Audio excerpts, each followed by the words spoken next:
Bruhim Abaima, sejam todos bem-vindos ao nosso grupo de estudos Judaísmo para Todos, da Cibra de Porto Alegre. Eu sou o Carlos Vengrover e nós assistiremos hoje à palestra A Imigração Judaica Alemã no Rio Grande do Sul, com a nossa queridíssima Gladys Blumenthal. Bruhá Abá Gladys.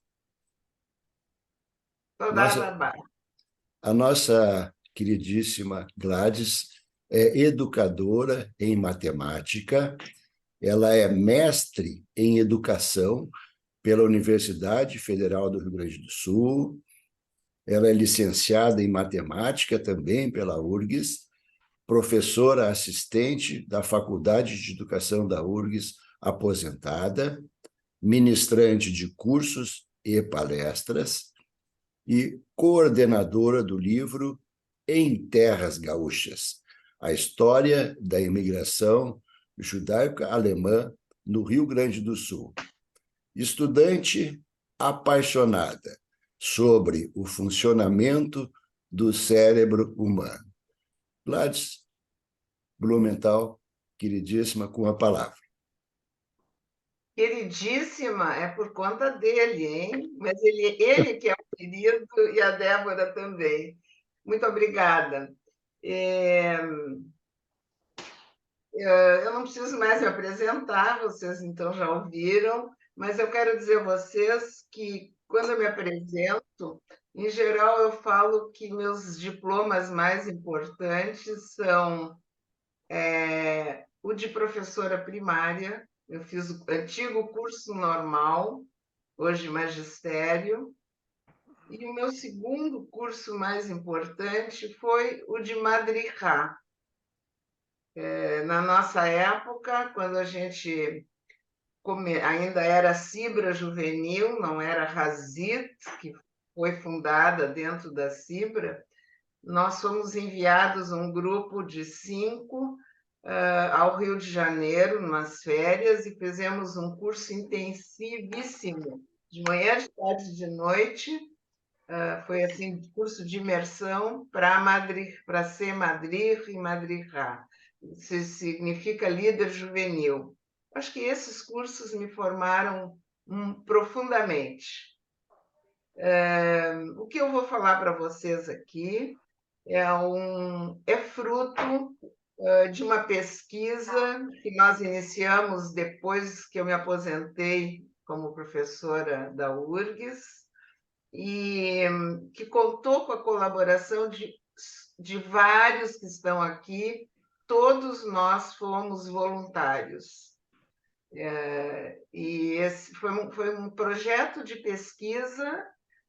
Nós entrevistamos 22 pessoas, ou imigrantes que estavam entre nós, ou filhos da primeira geração desses imigrantes, pessoas que nós sabíamos que preservavam a história da família, que tinham objetos na sua casa ainda trazidos pelos imigrantes, porque nós, além de fazermos essas 22 entrevistas de caráter semi-estruturado, a história oral, nós tínhamos um roteiro, mas não era um roteiro rígido, então a gente podia eventualmente fazer outras perguntas não previamente previstas, e nós entrevistamos ou os imigrantes ou esses primeira geração de filhos, e muitos deles depois se tornaram os escritores de cada capítulo do livro. Nós contamos, na época, com a colaboração de 2 historiadoras que nos treinou para que a gente fizesse essa entrevista, e a Ieda Gutfreund, inclusive, escreve um dos capítulos do livro, e a Ivone Hertz escreve outro capítulo.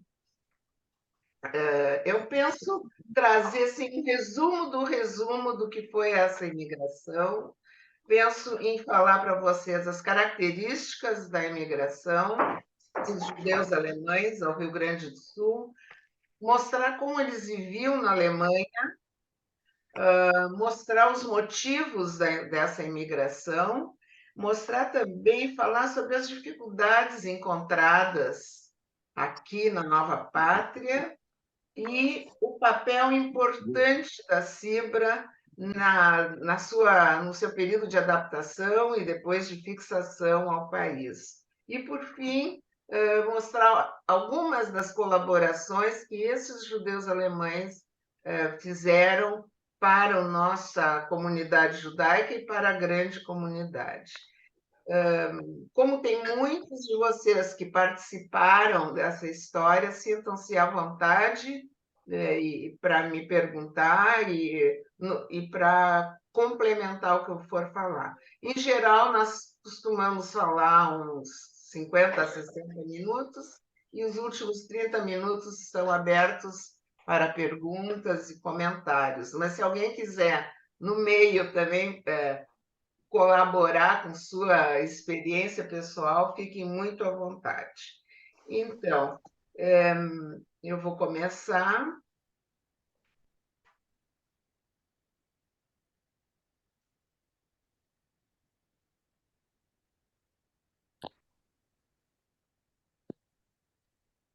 Estão vendo?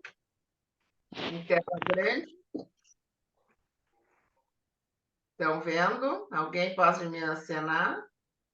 Sim, Gladys, perfeito, Sim. perfeitíssimo. Tá bom. Essa é a capa do livro, que foi editado em 2001, está precisando de uma reedição, nós não temos mais volumes em inglês nem em alemão, e muito poucos em português. Estamos precisando fazer uma nova campanha para conseguirmos fazer uma nova edição dele e uma revisão, provavelmente. Gostaria, então, de falar das características dessa imigração judaico-alemã. Essa imigração, pessoal, não foi uma imigração grupal, ao contrário do que foi a imigração alemã e italiana aqui no Rio Grande do Sul. E ela funcionou assim: veio uma família que chamava aí os seus pais, ou primos, ou parentes. Então, uma família foi chamando e trazendo a outra, incentivando a outra a vir. Nós, inclusive, fizemos um trabalho que eu considero um dos mais importantes para quem for pesquisar sobre essa imigração. Nós fizemos um mapa de rede que se formou para trazer os imigrantes e que consta na parte dos anexos do livro. A nossa imigração judaico-alemã foi pequena numericamente, comparada a outras. Nós levantamos cerca de 400 pessoas. Pode ter nos escapado alguns imigrantes, e a gente visou os judeus de fala e cultura alemã. Então, incluímos aqueles do antigo Império Austro-Húngaro. Alguns que vieram da Hungria e da Áustria também participaram das entrevistas. Essa imigração não se deu de forma espontânea e também não foi incentivada pelo governo brasileiro, como foi a imigração a Philipson, por exemplo. E também não vieram esses judeus por problemas derivados de miséria, de fome. Foi uma imigração forçada, foi uma imigração que foi como uma consequência da ascensão do nazismo. Ela se deu basicamente na década de 30 e, mais especificamente, de 36 a 39. O que mais que eu posso dizer a vocês? Ela foi uma imigração rápida. Quando o judeu alemão resolvia sair, ele era uma coisa muito rápida, até porque as sucessivas restrições a qual ele foi submetido na Alemanha forjaram essa rapidez. O que eles tinham como elemento agregador? O idioma alemão. Foi uma imigração eminentemente urbana. Vocês pouco vão ter ouvido de judeu alemão que tenha ido para ser um colono trabalhar a terra. Nós não vimos isso, pelo menos entre nós, e poucos dos judeus alemães, ou ninguém, não lembro de algum judeu fazendeiro, como hoje tem em Erechim, descendentes daquela primeira leva migratória, para Erebango e redondezas.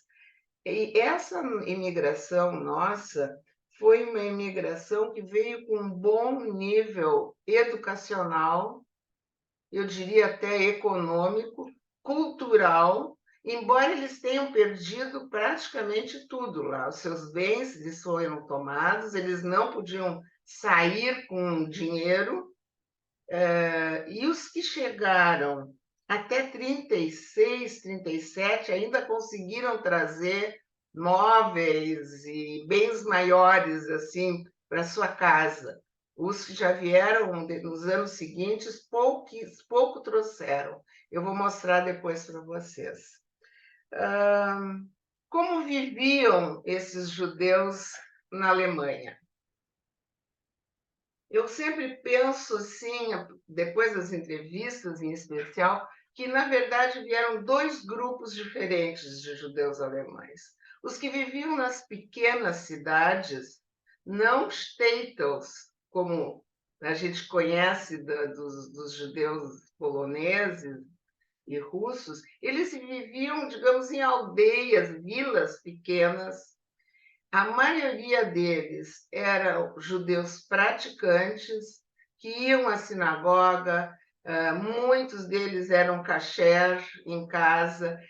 Eu os sinto muito mais ligados às práticas religiosas do que o segundo grupo que veio, que são os alemães que vieram das grandes cidades, tipo Frankfurt, Berlim, Hamburgo. Esses judeus que vieram de lá eram judeus, eu diria, bem mais assimilados à cultura alemã e ao país, ao meio em que viviam. E, portanto, praticavam muito menos os rituais da nossa religião.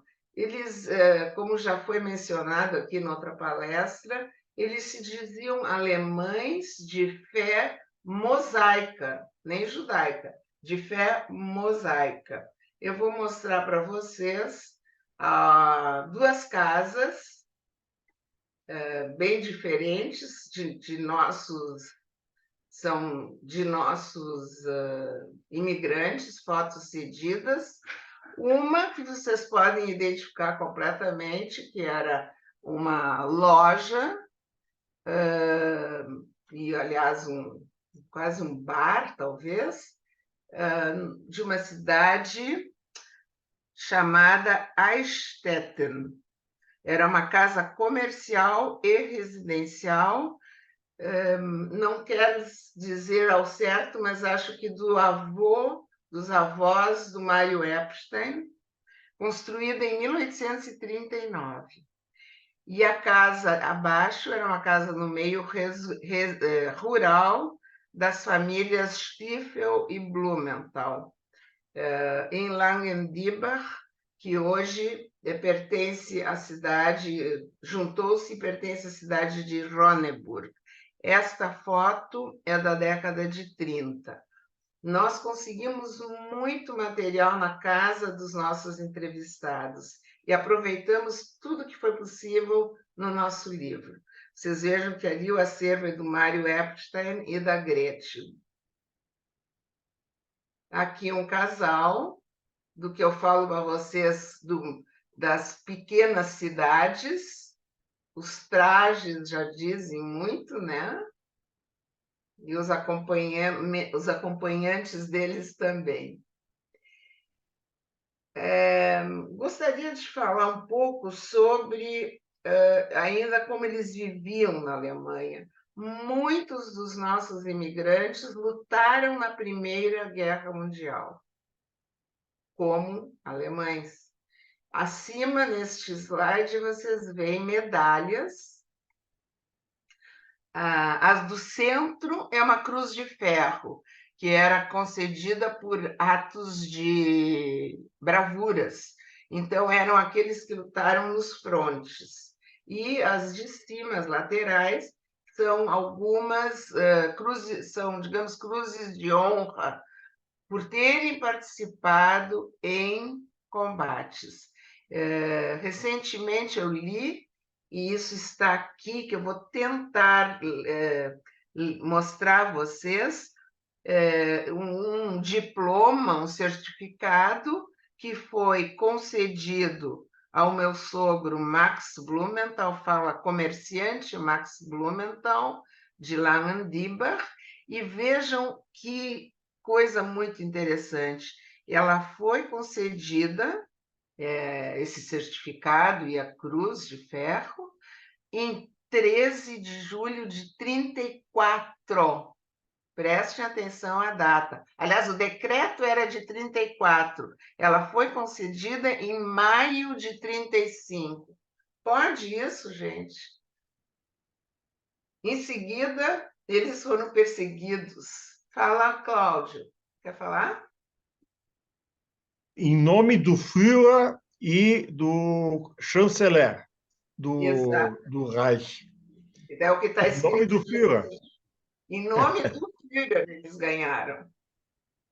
Aquelas contradições da história, né? Eu acho isso um precioso documento que a gente tem no livro.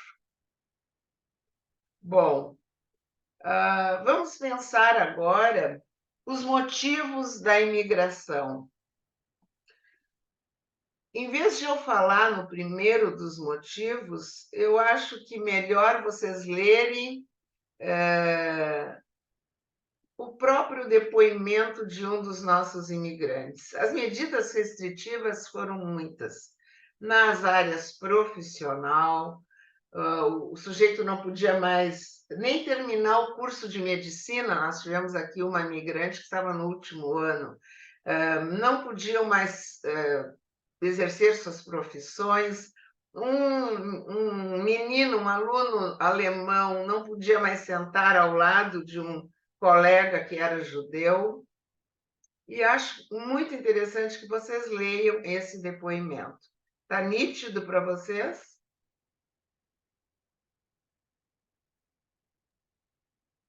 Sim, está bem nítido, Gladys.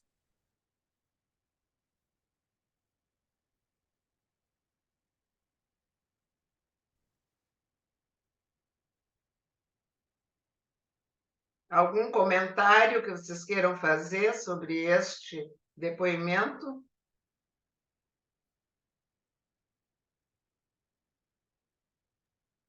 Depoimento não está aparecendo.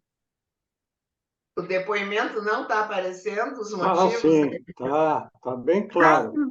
Aqui embaixo. Embaixo? Desculpa. Tá, Esse- Gladys. Gladys, Assustador, Gladys. Assustador, né? Gladys, Não saberíamos nem como que nós íamos nos portar numa situação dessas. Gladys, esse Sim. depoimento do Herbert Caro é exatamente o que aconteceu com meu pai. 1º de abril, não pôde mais, de 33, não podia mais entrar no escritório dele, ele era advogado também, e como Herbert Caro 2 meses depois estava na França, o meu pai estava na mesma época já na Bélgica. De lá veio para o Brasil. Vejam, ambos advogados, obrigada, Mário, eu acho super importante tu falar isso. Ambos advogados, Herbert Caro estava escalado para jogar como jogador de tênis de mesa para jogar os Jogos Olímpicos de 36, ele foi proibido, não pôde mais. E ele dizer que foram os alemães que me mostraram o caminho de volta ao judaísmo, ilustra o que eu falei a vocês há pouco. Um judeu de cidade grande que estava totalmente afastado da prática diária do judaísmo. Algum outro comentário sobre isso?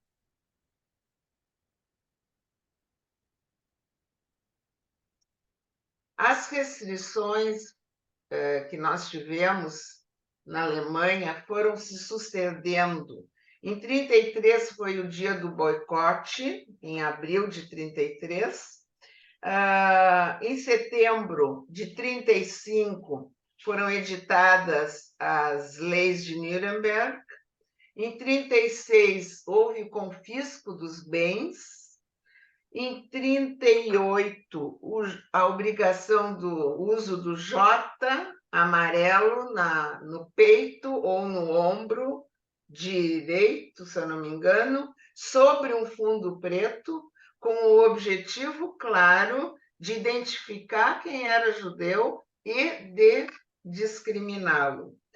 A Noite dos Cristais se deu em novembro de 38. Eu gosto de chamar essa Noite dos Cristais Quebrados, porque eu acho que quando a gente fala em Noite dos Cristais, a mim me lembra alegria, luzes, quando foi exatamente ao contrário.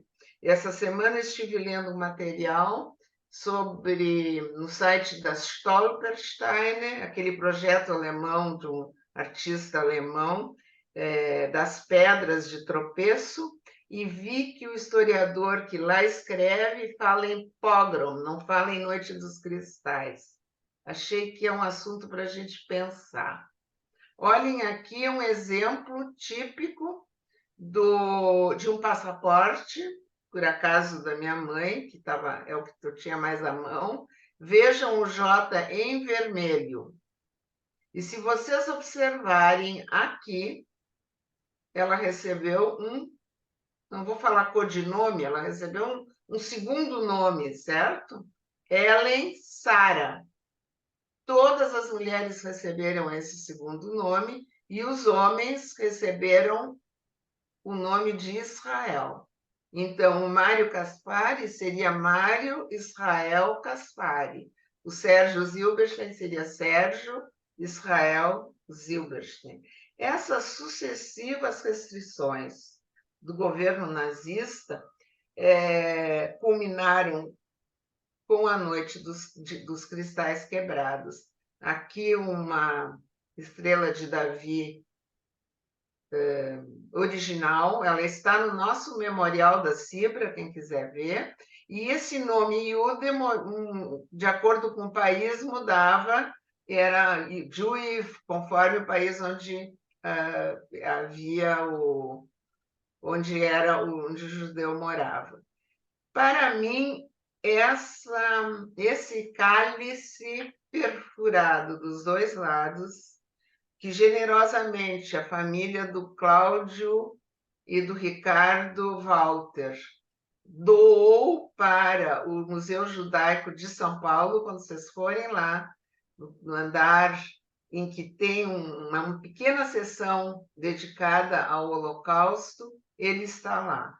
Cláudio, tu podia contar a história para nós desse cálice que foi aqui perfurado na Noite dos Cristais Quebrados. Vocês sabem que mais de 500 sinagogas foram destruídas, mais de 1.000 foram atacadas, as lojas dos judeus todas saqueadas, incendiadas e destruídas, e mais de 1.000 judeus mortos e 30.000 encaminhados para os campos de concentração. Eu gostaria que o Cláudio contasse a história desse cálice. Eu não estou te vendo, Cláudio. Gladys. Eu não sei de detalhes, mas nessa noite, meu avô, Paulo Stern, pai da minha mãe, estava na casa do seu irmão e vieram os nazistas, da SS, pessoal da Gestapo, ou SS, eu não sei, e com baionetas e foram destruindo as coisas, espancaram meu avô, que já era cardíaco na época, quebraram várias costelas e o levaram preso, se não me engano, para Dachau, né? De onde minha avó, depois de muito esforço, através da polícia, porque a polícia ainda tinha, paradoxalmente, a polícia ainda tinha alguma decência na Alemanha, do Hitler, conseguiu libertá-lo, trocá-lo pelo filho, que acabou sendo preso, meu tio, e, em seguida, apenas com a Noite dos Cristais, esse pessoal acreditou que a coisa estava ficando realmente preta, que era a hora de ir embora. Antes disso, achavam isso vai passar, ninguém vai tocar em nós, lutamos pela Alemanha, nós somos alemães, né? Mas com a Noite dos Cristais eles se convenceram e aí tentaram ir embora os que puderam, né? Obrigado. Gladys, O que o Mário queria falar, né, Mário? há controvérsias em relação a quantos judeus morreram na Noite de Cristais. Oficialmente não foram mais que 100, mas isso aí é uma coisa muito relativa, mas eu acho que não foram mais que 300, não foram 1000. Outra coisa, a Estrela de Davi foi obrigatória em 1938 e não em 36, pelos meus conhecimentos. O que que foi? Eu não entendi. A Estrela de Davi, obrigatória, não teria sido obrigatória em 36, mas sim em 1938, pelo meu conhecimento. Certo. Vocês sabem que eu acho que é bem importante a gente lembrar que não foram só os judeus que levaram a uma distinção. Havia triângulos de diferentes cores que obrigavam, por exemplo, os gays a usarem um triângulo rosa, se bem me lembro. Um triângulo verde era para quem? Me ajudem. O triângulo verde, eu acho que era para os criminosos. O triângulo vermelho era para os presos políticos. Em Teresina, a gente vê vários e vários túmulos de não-judeus. Eram presos políticos que também foram levados ao campo e mortos. Os ciganos também, os pardos e os pretos também foram perseguidos. Eu acho sempre importante lembrar isso.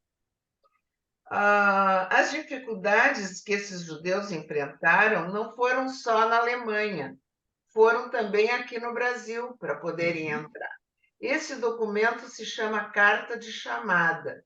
Considero um documento super, super importante, porque vocês sabem que o governo Getúlio, ele entrou, primeiro, ele simpatizou muito com os governos que eram chamar neonazistas ou nazifascistas, só depois que ele se juntou aos aliados. Mas o governo do Getúlio impôs uma série de dificuldades para a imigração dos nossos judeus.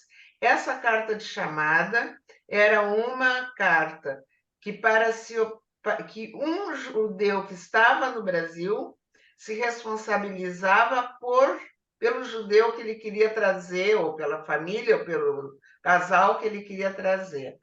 O importante não é que ele tinha que só se responsabilizar, ele tinha que pagar um alto imposto para fazer isso, e os nossos imigrantes não tinham esses valores. Era um esforço conjunto que, às vezes, faziam uma vaquinha para conseguir fazer a carta de chamada. Gladys, Sim. essas cartas de chamada em São Paulo, na CIP, minha mãe colaborava com isso de noite, ficavam fazendo justamente para o pessoal que não tinha dinheiro, e eles faziam isso aí, né? Você vê que está escrito embaixo também que isso começou em 1936. Já era preciso. Isso é um acervo da tua cunhada, né? Mas essas cartas eram super importantes para o pessoal conseguir sair e ter um destino para onde ir, porque aqui nós tínhamos Getúlio Vargas, Filinto Miller e outras cabeças premiadas aí. Exatamente. Até 36 a entrada foi fácil, gente. De 36 a 41 começaram as restrições. O Getúlio, em 37, edita um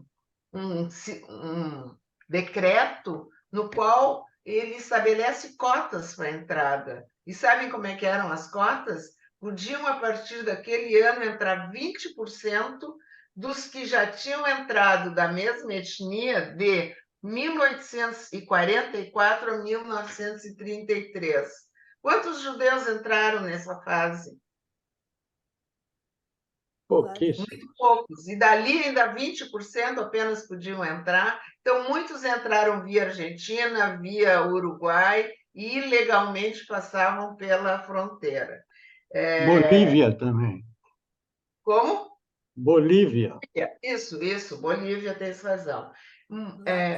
Hoje, relendo, estudando, eu só conhecia o decreto, a circular secreta 1127, que é de junho de 37, e que o Mário Leiser, eu acho que fez referência a ela, não foi, Mário, na tua fala?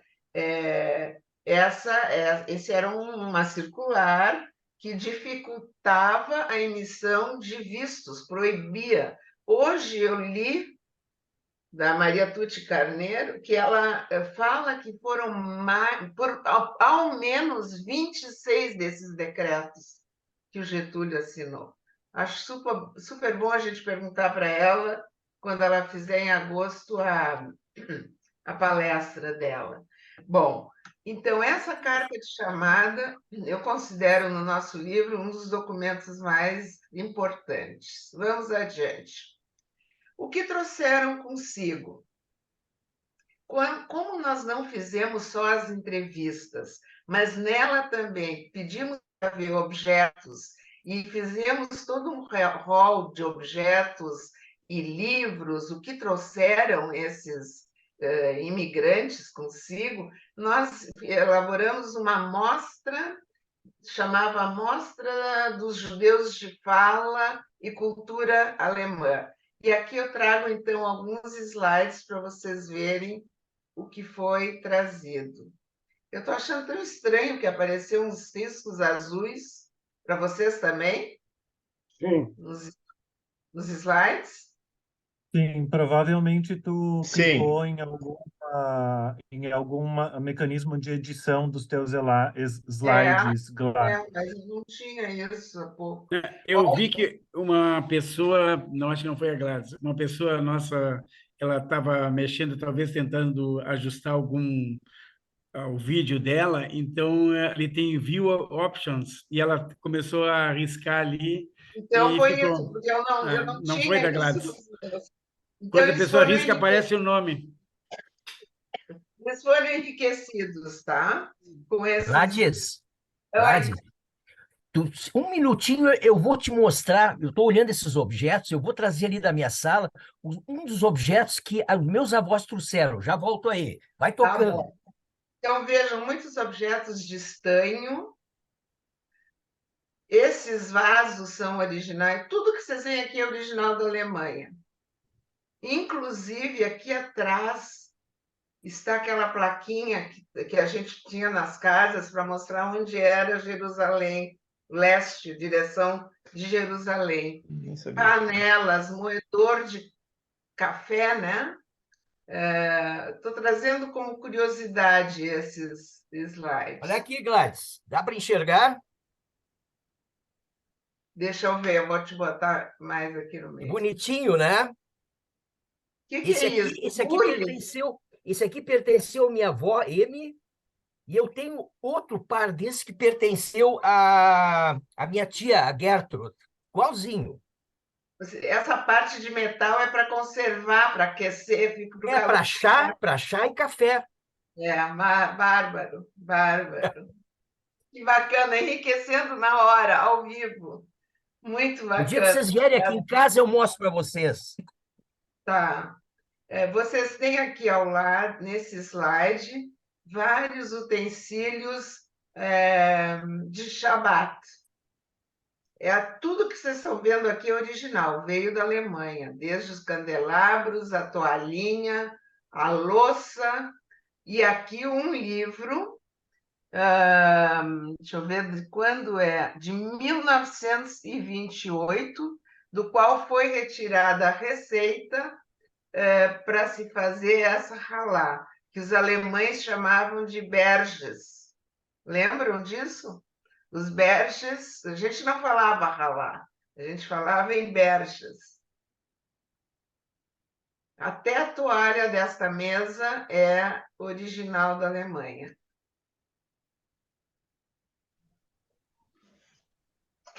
Aqui você tem um porta-maçã. Eu queria saber se a Grete está nos ouvindo. Tu está junto aqui, Grete? Isso que eu uso. Gladys, isso aqui veio com meus avós. Essas panelas de ferro são esmaltado, são usadas praticamente todos os dias aqui em casa, normalmente. Mostra de novo para a gente ver. Eu não vi direito. Não estão aparecendo, Marco. Levanta um pouco mais. Isso, vira. Olha, originais, sim. Olha só. Ó, Solange, parabéns, parecem novas. Tampa. Que espetáculo, maravilha. Eu queria saber se a Grete está junto, eu queria que ela contasse a história desse porta-maçã. Vocês que estão se enxergando, eu não enxergo todos vocês. Tu está aí, Grete? É do acervo dela, acho que não. Para vocês verem o que era a pobreza e, ao mesmo tempo, a criatividade dos judeus imigrantes. Porta-maçã tem 3 camadas, como vocês sabem. Esse pano aqui foi feito de um velho vestido, que a Grete conta, essa capa. E para separar uma tabuinha da outra, a Omalina, minha sogra, pegou carretéis de linha para servir de separadores. Eu acho fantástico isso, quando a necessidade obriga, como a gente se torna muito, muito criativo. É uma improvisada. Aqui vocês têm uma comida típica de Pêssar e acompanha uma Haggadah, que é o livro de rezas da festa de Pêssar, lida durante o Seder, que data de 1914. Não é o máximo isso, gente? Eles trouxeram muitos utensílios religiosos que nós encontramos nas casas também dos nossos entrevistados. Desde os aromatizadores, aqui eu acho que isso aqui era para lavar as mãos, aquela cerimônia de lavar as mãos antes de comer. Aqui as Hanukiot, pena que não é tão nítida essa foto, mas são gravadas em metal, gravações maravilhosas, estão na casa dos nossos imigrantes. E aqui eu trouxe uma ferramenta, um conjunto que foi a única coisa que a minha mãe conseguiu salvar e trazer com ela. A mamãe tinha sido aluna e fez o curso de formação de podóloga numa escola do Dr. Scholl. Então, ela chegou aqui e, em seguida, conseguiu trabalhar. Papai ia de casa em casa aos domingos com uns recortes que ele mesmo escrevia e botava embaixo das casas aristocráticas do bairro Moinhos de Vento. E aí, aos poucos, os primeiros que conheciam já o que era o secalista começaram a procurar. A mamãe, na primeira semana, já saiu trabalhando. Provavelmente ela tenha sido a primeira. Então, como eu disse a vocês, vários vieram com suas profissões. Muito poucos conseguiram trabalhar nelas, mas nós tivemos vários médicos que revalidaram o seu diploma, e o livro do Klaus Preger conta isso muito lindamente. Ele está à venda na Cibra, Os Doctors, eu acho que é esse o nome do livro. As primeiras dificuldades. Qual é a primeira dificuldade? Quem vem de uma língua germânica e cai num país em que a língua tem origem latina, digamos assim, o idioma, né? Então, em relação ao idioma, depois, se eu tiver oportunidade, eu vou contar algumas anedotas ou causos que aconteceram por problemas do idioma. Eles vieram de um clima frio e vieram com as vestimentas que tinham lá. Obviamente que ao descerem no Rio de Janeiro ou depois em Rio Grande, que é onde eles aportavam por fim, as vestimentas eram completamente inadequadas. Os hábitos alimentares eram diferentes. Quem é filho de imigrante alemão dificilmente viu na sua casa, na infância, uma melancia, uma berinjela. Alface era muito raro, porque o alface ficou ocupado pelo tifo. Como muitos dos nossos imigrantes contraíram o tifo, e alguns, por exemplo, a irmã mais velha do José faleceu de tifo 5 meses depois de ter chego aqui no Brasil, a alface foi uma das culpadas. Então, tem alguns alimentos. A minha mãe, até o final da sua vida, de mais de 90 anos, eu acho que nunca na sua casa teve uma moranga, por exemplo, que era uma coisa que não estavam acostumados. Então, até isso, para um imigrante, faz diferença. Eu acho que talvez uma das piores dificuldades que eles enfrentaram é que, por um período de tempo, eles ficaram apátridas. Eles foram expulsos da Alemanha por serem judeus. Chegaram aqui, foram vistos como alemães. Já foi contado aqui o episódio em que, véspera de Yom Kippur, o grupo que estava jogando scat na Cibra foi preso, né? Foi uma comoção na comunidade, porque o meu sogro era o Razani, ele estava na prisão. E aí entra, Isabel, o papel importante do teu pai, Dr. Miguel Weisfeld, que foi quem conseguiu liberá-los às 5 da tarde. Às 6 horas começava o serviço religioso. Mas, além disso, eles não podiam ainda, não tinham conhecimento da língua para poder se naturalizar brasileiros.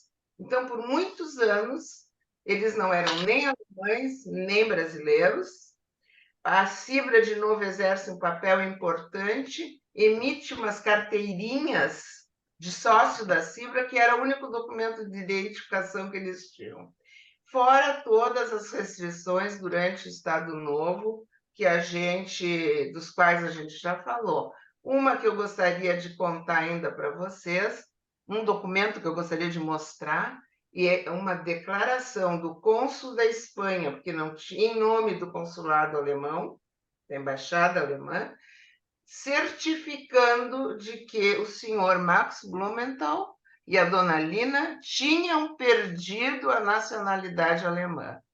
Em 41, Hitler edita um decreto que todo judeu que está no estrangeiro não é mais considerado cidadão alemão. Tanto que nossos descendentes, para conseguirmos o passaporte alemão, primeiro nós tivemos que conseguir uma recidadania. Ainda para mostrar as dificuldades destes judeus para trabalhar, vejam à direita, tem um salvo-conduto.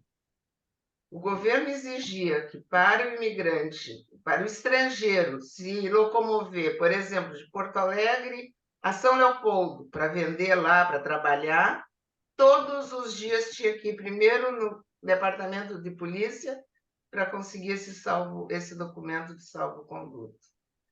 Imaginem isso na vida diária, o que incomoda. À esquerda, eu sei que está bem fraquinha, mas só para nós comentarmos. A Cibra queria fazer uma festa, uma reunião social. Para isso, precisava de uma licença especial, até para um evento social.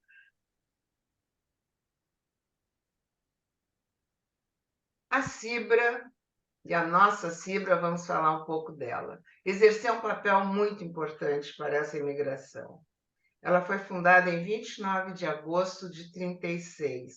Antes disso, já na casa do teu avô, né, Irene Wolff, Hertz Wolff, o avô materno. Eu sei que houve alguns encontros em que eles rezavam lá, mas como instituição, na antiga confeitaria Rocco, aproveitem para vê-la enquanto ela não for demolida, se deu a fundação da Cibra. E ela funcionou principalmente como uma instituição de ajuda mútua. Por isso que ela é chamada de Sociedade Israelita Brasileira Beneficente, né? Um imigrante chegava aqui, quando já conseguia alugar um quarto, o que ele precisava? Precisava de um aval. Ele ia na diretoria da Cibra e pedia um aval. Ou um outro imigrante que já estava um pouco melhor servia de avalista. A Cibra ajudou muito a localizar vítimas do nazismo. Nós temos, inclusive, no livro, um documento da Cruz Vermelha pedindo a localização de uma pessoa que foi localizada. E o mais importante, na Cibra as pessoas vinham pedir ajuda para conseguir trabalho. Então, o que já estava, conseguia trabalho ou no seu local de trabalho ou através de um amigo.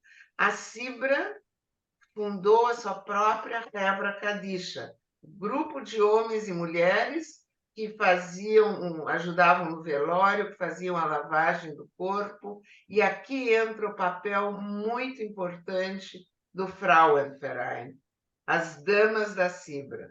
Elas ajudavam muito, muito nesse tipo de trabalho. Nós analisamos todas as atas que tinha na Cibra nesse projeto de pesquisa. Os primeiros anos, todas escritas em alemão. Até que, eu não cheguei a falar, Getúlio Vargas proíbe o idioma alemão em ambientes na rua, como também ambientes fechados, e exige que 2/3 de todos os dirigentes de qualquer instituição tinham que ser brasileiros.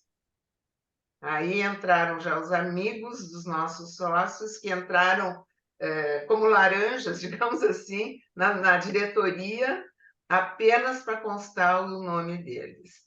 Gladys, deixa eu te interromper. Sim. A lei dos 2/3, ela valia para todas as empresas do país. Eu me lembro de, no fim do ano, você tinha que fazer a lei dos 2/3. Era uma declaração que, no mínimo, 2/3 dos dirigentes eram brasileiros. Isso valia para todos, não só para as entidades. Eu não sabia. Ótima colaboração. Eu fazia isso. Mas tu fazia isso, Mário? Sim, nos anos 60 ainda. Uma empresa chamada Lamy, que era de parentes, fazíamos todo ano, você tinha que entregar isso aí, não me lembro aonde, na Receita, em algum lugar assim. Todo ano. Não sabia. O que é correto também fazia isso, com certeza.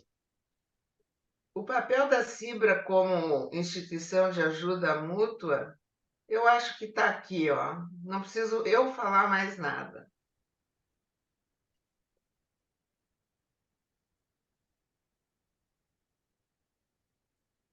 Aliás, Gladys, Sim. a dona Lili foi realmente uma pioneira nisso aí, né? E praticamente trabalhou nesse setor de Frauenverein até, eu acho que até a idade mais provecta, né? Trabalhou até os 80 anos e liderava isso, né? Eu lembro dela dando carona para Frau Philipp, que nunca dirigiu um carro, por exemplo. Ou a dona, não era o nome da Frau, a nossa professora de alemão, a Dr. Caro, que também dirigia o seu carrinho, também dava carona. Olhem estes depoimentos, se não são assim impressionantes, todos tirados das entrevistas.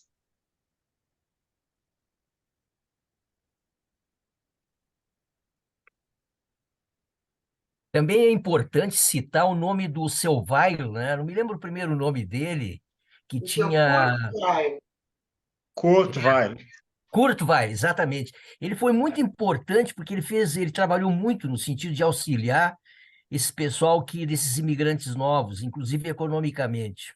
Porque o Kurt Weill veio na década de 20 e era um dos, digamos, ele já estava estabelecido aqui, como dizia minha mãe. Olhem esse depoimento da Zelde Oliven, porque a Cibra, além de ser um espaço de ajuda mútua, funcionou como um espaço de identidade.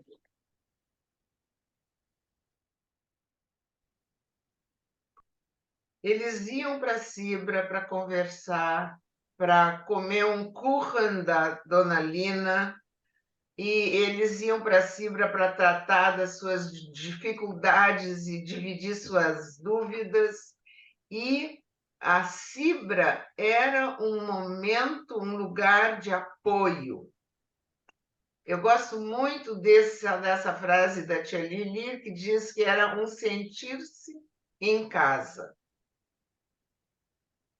A Cibra também funcionou como um espaço agregador.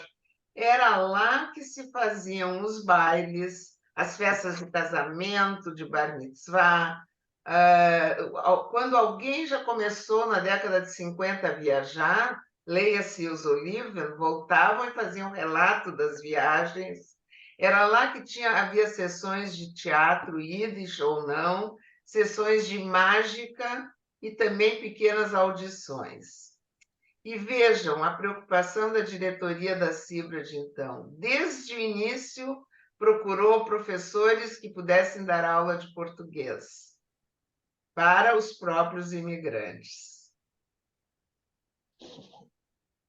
Sem dúvida, foi local de práticas religiosas, e aqui havia como houve dois grupos diferentes, havia problemas muito sérios entre o grupo mais liberal e o grupo mais ortodoxo. Nós tivemos, eu que nunca frequentei escola judaica, minhas aulas de religião eram os domingos de manhã, né, Mário? E eu acho que o Cláudio também. Aulas de bar e bat mitzvah, porque a Cibra foi muito inovadora. O seu Max Blumenthal. Nós fizemos bat mitzvah em conjunto e a Rede me disse que já houve um grupo antes do nosso, né, Rede? No meu, acho que foi em 67. Sim, acho que a Ivone Spear e a Cláudia também, a Cláudia Strauss. Não, a Cláudia fez como adulta agora.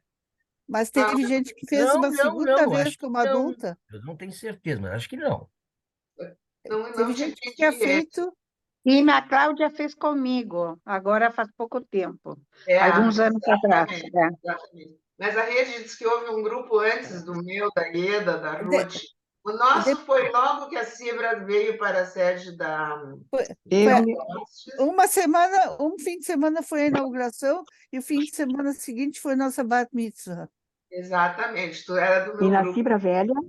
A Cibra foi a primeira sinagoga que introduziu instrumentos musicais.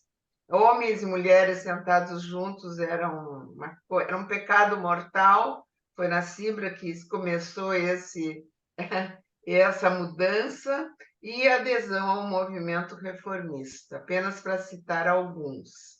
E para terminar, eu gostaria de trazer as contribuições dos membros desta imigração judaico-alemã à cultura e ao desenvolvimento do Rio Grande do Sul.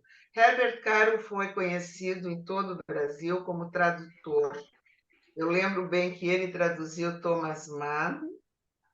E de quem que a gente teve uma exposição na biblioteca recentemente? Também foi ele quem fez uma das traduções de um dos livros. Alguém lembra? Que nós fomos Os Buddenbrooks, ele traduziu do alemão do Thomas Mann. Exatamente, mas de Não mais tem alguém. o Klaus Oliven também, não, como tradutor? Não, Não o Klaus foi escreveu tradutor, um livro.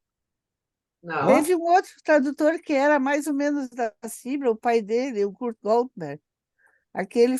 O Kurt Goldberg foi tradutor juramentado durante muitos Ele anos. foi tradutor juramentado, não de livros. Não de livros, mas o É Herbert Caro, diferente, sim. diferente. A Eva Soper é uma judia alemã de Frankfurt. Não preciso falar nada dela. Eu vi no início que a Isabel Weissfeld está no grupo hoje, e a tua mãe, Isabel, foi uma pessoa muito atuante na OSCE. Pena que a filha deles não... Posso falar? Pena que a filha deles não soube dessa reunião. Ela é do nosso grupo, dos Galanternick. Mas eu vou contar para ela que o nome da mãe e do pai foram mencionados e de uma maneira muito positiva. Obrigada, viu? Gladys, deixa eu só interromper um segundinho. Eu quero só avisar que quem quer recomendar a nossa palestra, ela vai ser gravada e vai para o nosso canal no YouTube. Qualquer pessoa pode assistir, né? Faz um contato ali com a Secretaria da Cibra e a Milene indica o canal. Obrigado, Gladys. Mas eu estou Vão nos mandar o assistindo, eu link. estou assistindo. Ela está aqui, Isabel. Eu estou aqui. A Ida não fundou a escola da OSPA também? Ela não era viva ainda quando foi fundada a escola da OSPA? Não é escola, elas tinham um grupo feminino que arrecadavam fundos para a fundação da Orquestra Sinfônica de Porto Alegre, da OSPA. Isso. E junto com a Trautemeyer, e tinha um outro, até a Rede Neugebauer, tinha um grupo. Sim. Agora, também vamos falar que a Ida Weissel era cantora lírica, e eu lembro da minha infância de ter assistido Ida Weissel em várias ocasiões, junto com a OSPA. Ela era muito amiga do maestro Pablo Komlos, judeu húngaro. Isso, eu morria de ciúmes. Desculpe, a Ida era soprano e a Trautmeier era contralto. E era uma dupla que trabalhou muito pela OSPA, muito, muito, muito. Sim. A Cibra, saiu da Cibra a ideia de um lar para velhos da comunidade, hoje chamado Lar Maurício Seligman. Foi também da Cibra que surgiu, eu diria que a metade dos primeiros irmãos da loja Bnei Brit, da primeira loja da Bnei Brit em Porto Alegre, foram sócios da Cibra. Foi na Cibra que foi fundada a Cibra Juvenil. Eles, desde o início, tinham preocupação com os jovens, seus filhos, e foi na Cibra que se fundou a Hazit Hanor. Ela não fez 40 anos este ano, ela foi fundada há muitos anos antes. Ela foi refundada há 40 anos. Nós, na Cibra, tivemos um papel importante quando veio a imigração dos judeus egípcios. Lembro muito da Ella Mayer indo de casa em casa pedindo ajuda. E, recentemente, o nosso Rabino Gershon fez toda uma campanha de ajuda, pedindo ajuda de auxiliar os refugiados, que eu não lembro agora de que origem eram na época. Inclusive, num Seder, eles foram convidados e estiveram presentes. Eram haitianos, eu não me lembro. Alguém lembra? Não sei. Bom, tinha de tudo, haitianos, venezuelanos. Não foi Venezuela? Tinha da Venezuela, tinha do Haiti, eu acho que tinha até senegalês, mas ele estava lá. E tinha o líder deles, o que lidera o auxílio a refugiados, um cara de Angola. Antes de terminar, eu gostaria de dizer as fontes das quais eu bebi, e para que vocês também possam, se tiverem interesse, olhar. A primeira é o livro Em Terras Gaúchas, a história da imigração judaico-alemã, que é fruto de todo um trabalho de muitos anos de pesquisa. Porque as duas outras publicações que a Cibra tinha eram uma aos 25 anos de sua fundação e outra, acho que aos 50 ou 40. Eram assim, as opiniões pessoais de quem estava escrevendo. Esse nosso livro foi conduzido como eu estava acostumada a fazer pesquisa na universidade. Está no livro o que nós coletamos nas entrevistas. E quando não, a citação pessoal do autor do capítulo. Nós tivemos, gostaria de homenagear nesse momento autores de capítulos que não estão mais conosco, a Suzana Espíndola, a Lia Walter, e tem um terceiro, quem me ajuda? O Klaus Preger, que não foi autor, mas que foi da Comissão de Arrecadação de Fundos. Outras fontes, além das entrevistas, foram as atas e documentos do acervo da Cibra, e também do Marc Chagall, com quem nós estabelecemos parceria. Eles organizaram o nosso acervo até então, e tudo que nós conseguimos de material, nós dividimos com eles. Por exemplo, nós resgatamos todas as melodias das músicas sacras que eram cantadas nos primeiros anos na Cibra. Estão gravadas e divididas com o Marc Chagall. Eu quero agradecer muito a atenção de vocês e fico à disposição para algum comentário ou dúvidas. Poderia eu falar novamente? Deixa eu só, antes de iniciar, né, as perguntas, gostaria de parabenizar a Gladys pela brilhante palestra. Ela nos trouxe em 1 hora aqui anos de pesquisa, que a gente, quem acompanhou sabe que não é uma coisa simples fazer uma pesquisa desse nível. E agora a gente vai conversar, não quero gastar o tempo, né? A gente tem até às 9h35. Às 9h35 eu encerro a gravação, encerro a palestra, mas vou deixar o Zoom ligado para quem quiser conversar. E agora as pessoas que querem falar, são muitas pessoas que querem falar, então vou pedir para cada pessoa ser breve, né? E para poder ter uma ordem, então as pessoas entram ali no Reactions e levantam a mãozinha para eu saber a ordem das pessoas, né? Uma por uma que vai falar. Gladys, muitíssimo obrigado. E passo a palavra, então, para a Bela e para o Ismar. Deixa eu ouvir também. Gladys, parabéns por esse relato tão importante e muito tocante também, porque o imigrante alemão que veio e encontrou na Cibra um lar, que vamos dizer assim, pelo menos eles tinham as pessoas que poderiam falar o seu idioma, e naqueles momentos que estavam reunidos com seus pares. Então, toda a problemática que tu trouxeste, das dificuldades que tiveram para vir para o Brasil, isso é muito tocante, isso me emociona muito, porque a gente não consegue nem imaginar estar numa situação daquelas. Parabéns, gostei muito, e muito rica em detalhes, e maravilhosos momentos que eu passei aqui te ouvindo. Obrigada.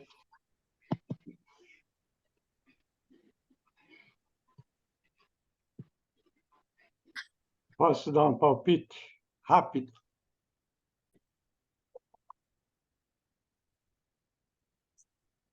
Carlos, está sem som, Carlos. Mário pediu para falar. Sim, é só um curto comentário. Eu também quero Uma falar. lembrança ou um conselho não se dá, se fosse bom, né, se vendia.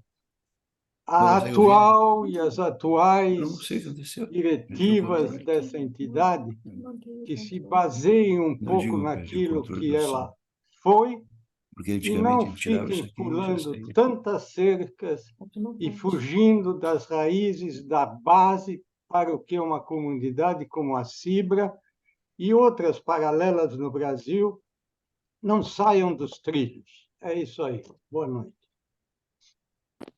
Bom, pessoal, agora eu vou pedir só para questão de ordem, para a pessoa entrar na ferramenta Reactions do Zoom e levantar a mãozinha, tá? Para eu saber quem é a pessoa que vai falar, porque a gente precisa ordem. Então, conforme a ordem, é o Jorge Fanto. Oi, tudo bem? Dá para ouvir? A gente ouve, mas não te vê, Jorge. É Marli, posso falar? Agora Alô? o Jorge, depois a Marli, então. Tá bom, obrigada. Bom, o Jorge não... Alô, Jorge? Marli, por favor, enquanto o Jorge arruma o seu equipamento. Depois eu quero falar também. Como é que se arruma isso que eu não sei? Bom, primeiro quero endossar todos... é o Jorge, né? Não, agora a Marli, depois o Jorge, depois o Lúcio. Tá. Endosso todas as palavras positivas que foram ditas, mas eu quero fazer uma observação que passa adiante,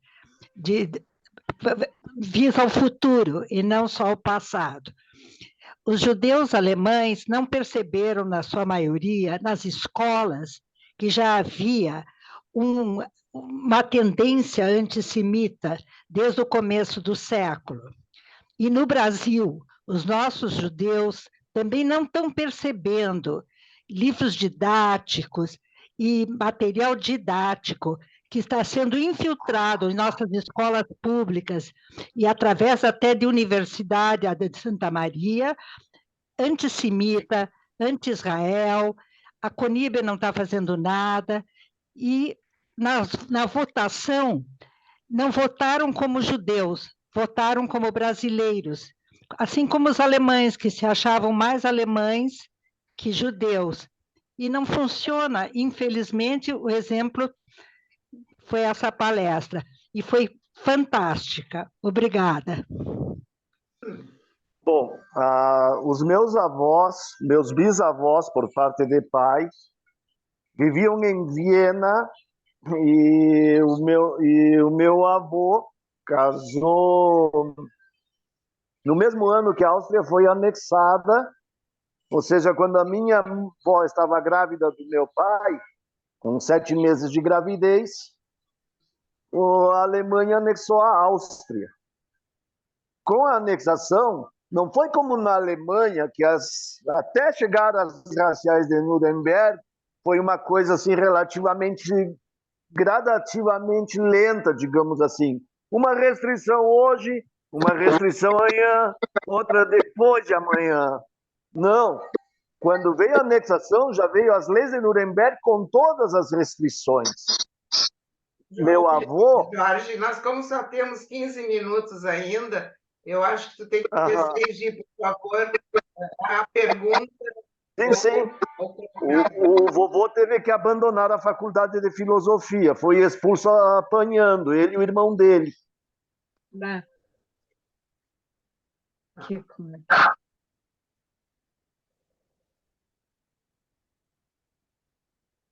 Carlos.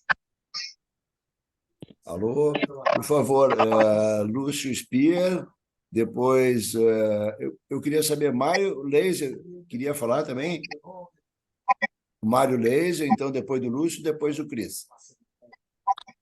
O Gládios, a minha Morá Gladys, querida Morá Gladys, muito bonita a tua palestra, foi uma viagem ao passado, meus parabéns, eu acho que a tua forma de relatar uma parte da nossa vida, a vida que a gente teve em conjunto, eu acho que foi muito rico, muito obrigado por essa viagem que tu proporcionou.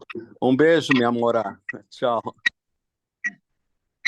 Só rapidamente, Gladys, é a minha vez.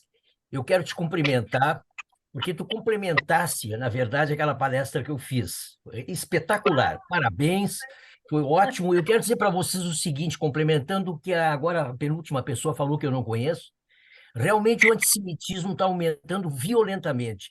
Basta ver o que aconteceu na Serra hoje de manhã ou ontem, que uma mulher Na minha ativa cidade, recebeu a inclusive. polícia. Só um pouquinho, deixa eu terminar de falar.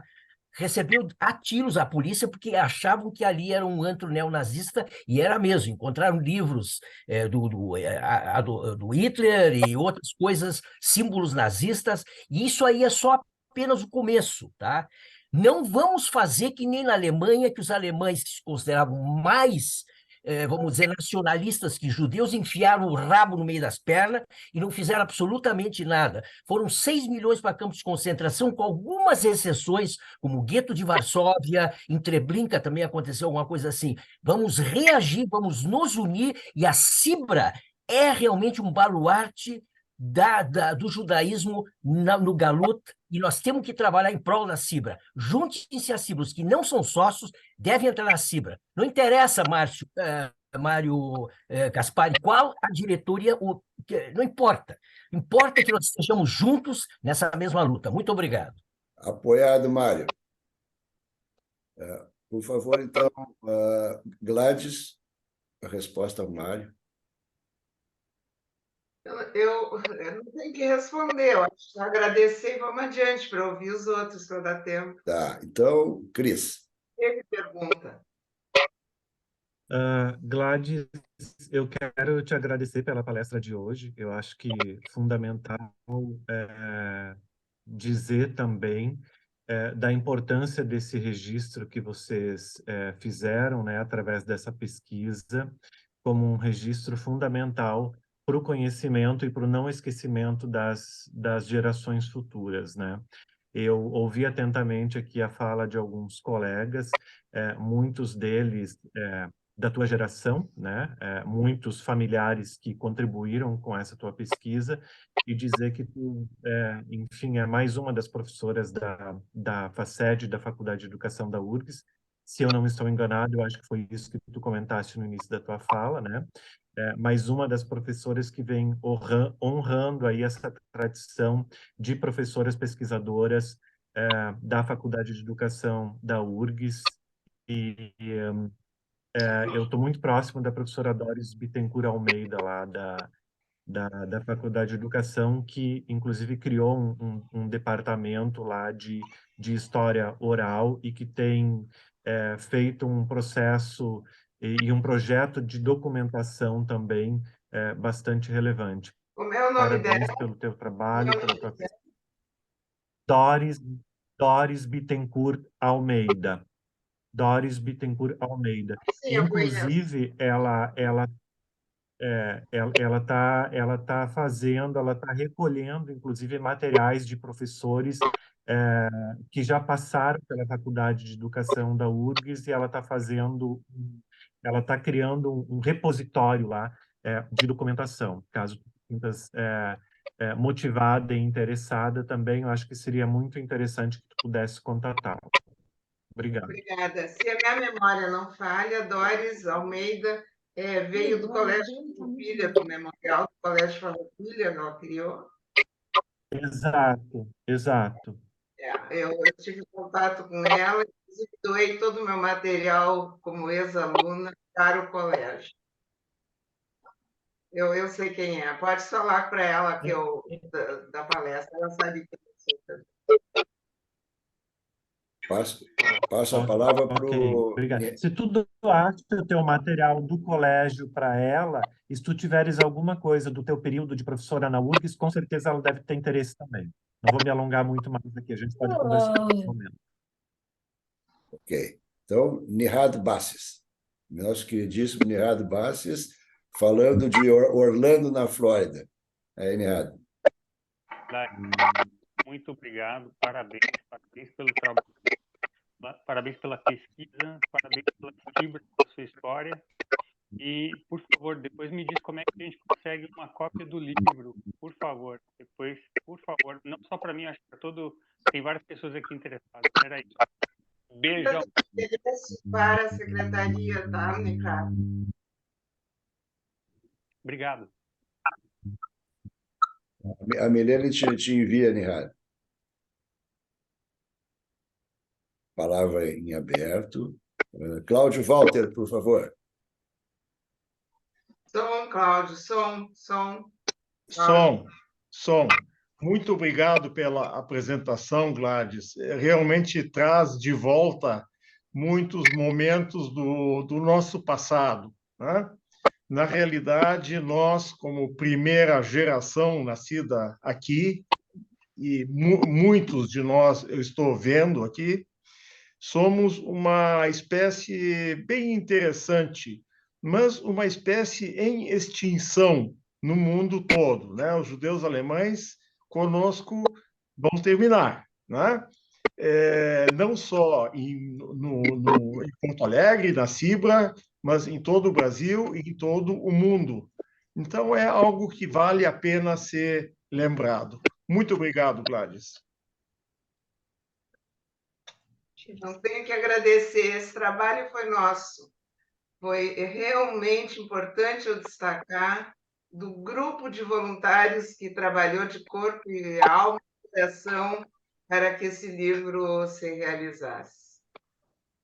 Nossos filhos eram algumas horas a menos de nós, em função de todo o trabalho que se fez.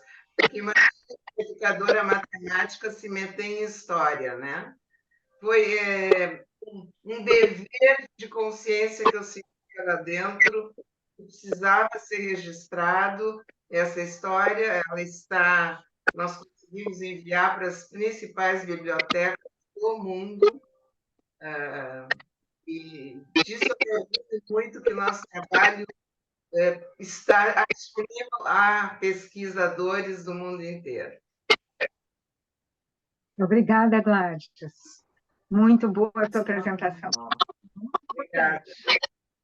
Maravilhosa, Gladys, obrigado. Riquíssima contribuição. Obrigada, eu. O Nihad vai fazer uma encomenda. Aluno meu, ex-Ranir, que eu estou me sentindo com 90 anos hoje. Não tenho, hein? Não tenho ainda.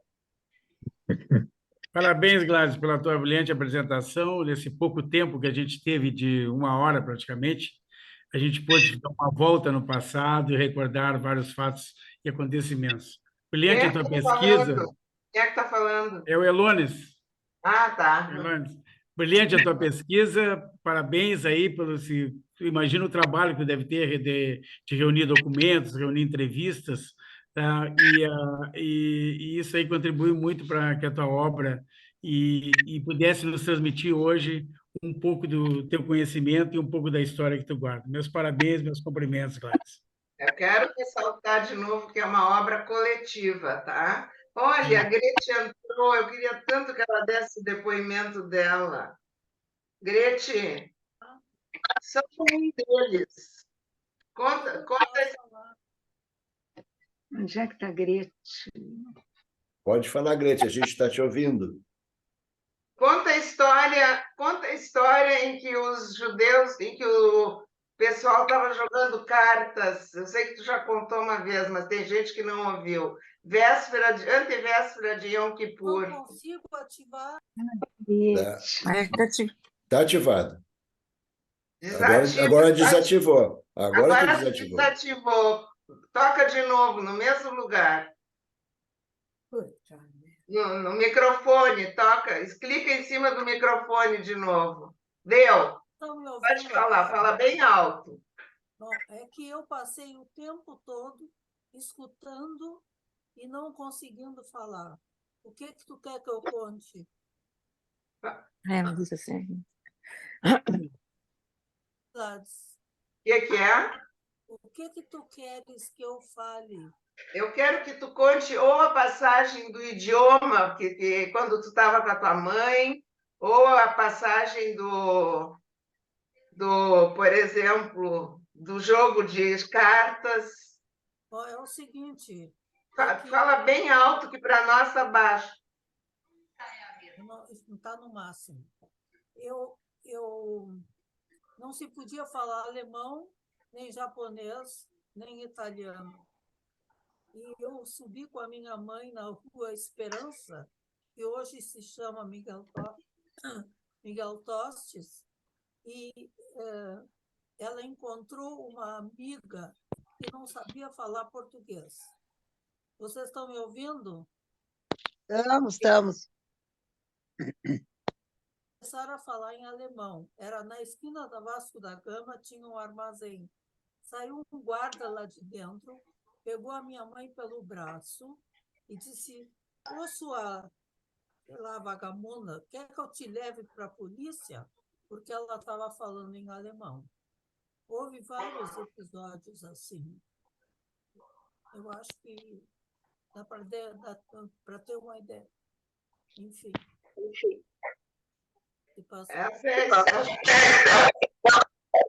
Em alemão, eram alemães.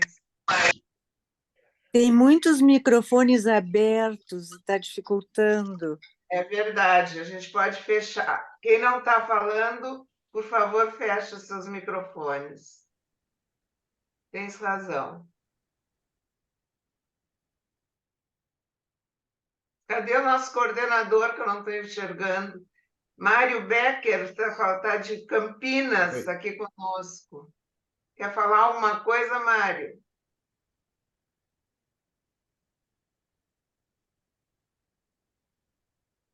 Me ouvem? Sim, perfeito, Mário. Ah, tá. Só para comentar que realmente foi tocante o que a Gladys trouxe. Uma parte das histórias, eu acho que tem gente que conhece, mas eu queria só acrescentar que o meu pai teve exatamente essa situação. Estava falando em alemão na rua e não se deu conta que alguém deve ter chamado alguém da polícia e ele passou 48 horas no DOPS. E não sei se o Herbert Caro, quem foi, não sei, não conseguiu liberar, mas eu sei que essa história é muito comum. E, resumindo, foi uma rápida passagem desde os tempos lá da Alemanha que eu vejo semelhanças crescentes com a situação no Brasil. Até os nossos dias. Muito obrigado, Gladys. Muito, muito rica e tocante a tua descrição.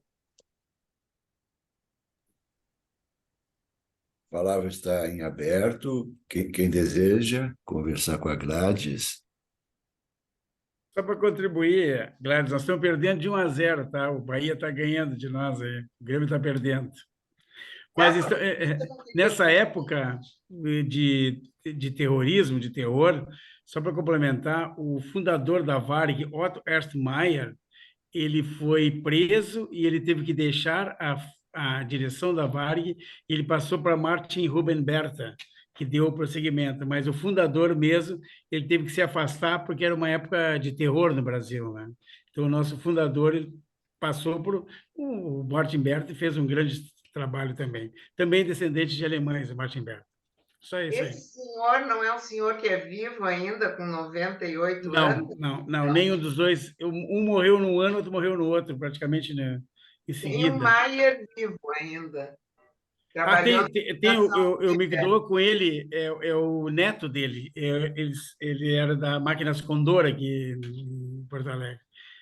Sim, ele é vivo, ele é vivo. O neto de Ernst Mayr. Eu quero comentar uma coisa com vocês. Uma das coisas que eu aprendi nessa pesquisa é que ninguém imigra por acaso. Dificilmente alguém sai do seu conforto do seu lugar de estabilidade para passar para um outro lugar. Isso eu antes não tinha essa visão.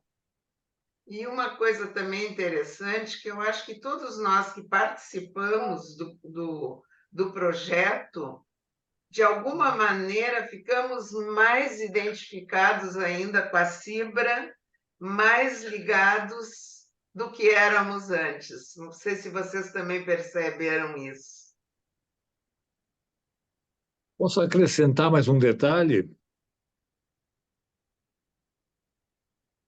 Me ouvem? Sim, Mário, por favor.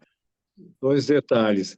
Quando eu falei da semelhança dos anos 30 na Alemanha com os anos 2020, talvez um pouco antes dos anos 2020 no Brasil, um diferencial radical é a existência de Israel, que não existia naquela época. E o seguinte é sobre o futebol. A Lili, que é viva aos 103 anos, Lili Bentheim, o esposo era o Erwin, tio Erwin. E ele, grande futebolista na Alemanha, ele era ligado ao Bayern Munich, de Munique. Então, quando ele chegou ao Brasil, em Porto Alegre, havia 2 opções, bem gaúchas, Grêmio ou Internacional. Naquela época, o Grêmio, não sei se abertamente, provavelmente até abertamente, por escrito, fazia todas as dificuldades para negros e judeus serem sócios do Grêmio.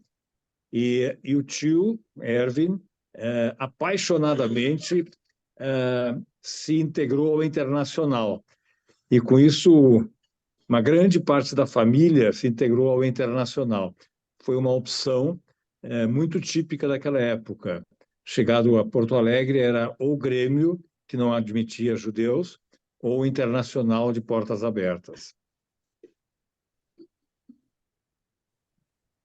Bom, pessoal, Gladys, eu vou te passar a palavra agora para o encerramento, né? Comentários finais de encerramento, e agradeço para cada um de nós que participou, e depois que a Gladys fizer o encerramento, a gente encerra a palestra, encerra a gravação, eu vou deixar o Zoom à disposição de quem quiser ficar conversando. Gladys, com a palavra, querida. Eu quero agradecer a atenção de vocês, o carinho. Eu fico emocionada de ver primos meus aqui comigo, filho, amigos,